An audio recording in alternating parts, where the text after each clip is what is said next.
Minat generasi muda di Kota Denpasar untuk mengembangkan destinasi pariwisata meningkat. Terlihat dari jumlah peserta Teruna-Teruni Kota Denpasar tahun ini, peserta jauh lebih banyak dibandingkan penyelenggaraan di tahun sebelumnya. Demikian diungkapkan Kepala Dinas Kota Denpasar Iwayan Gunawan. Lebih lanjut, Iwayan Gunawan mengungkapkan minat generasi muda untuk mengasah bakat dan potensi mengembangkan kepariwisataan khususnya di Kota Denpasar dari tahun ke tahun selalu meningkat.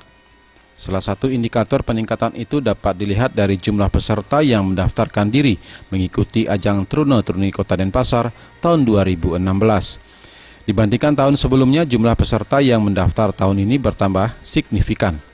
Animo tinggi generasi muda membuktikan Teruna-Teruni di Kota Denpasar memiliki minat yang besar untuk berkompetisi mengasah bakat dan potensi dirinya, sekaligus ikut membantu pemerintah memajukan sektor kepariwisataan di Kota Denpasar.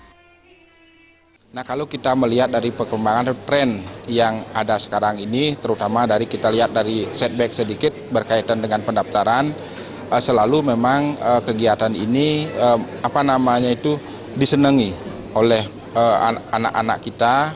Terbukti dari jumlah pendaftar setiap tahun itu jumlahnya selalu meningkat gitu ya.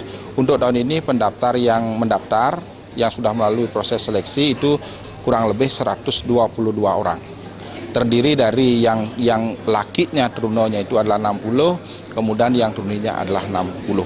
Nah, tentunya ke depannya nanti kita harapkan tentunya istilahnya partisipasi masyarakat itu akan lebih banyak melalui proses seleksi yang sudah dilakukan sebagaimana SOP yang sudah ditetapkan. Ditambahkannya, melalui uluran tangan dan sumbangsi pemikiran dari generasi muda Kota Denpasar, pariwisata di ibu kota Provinsi Bali ini akan terus berkibar dan berkembang. Suryantari dan Sutejo,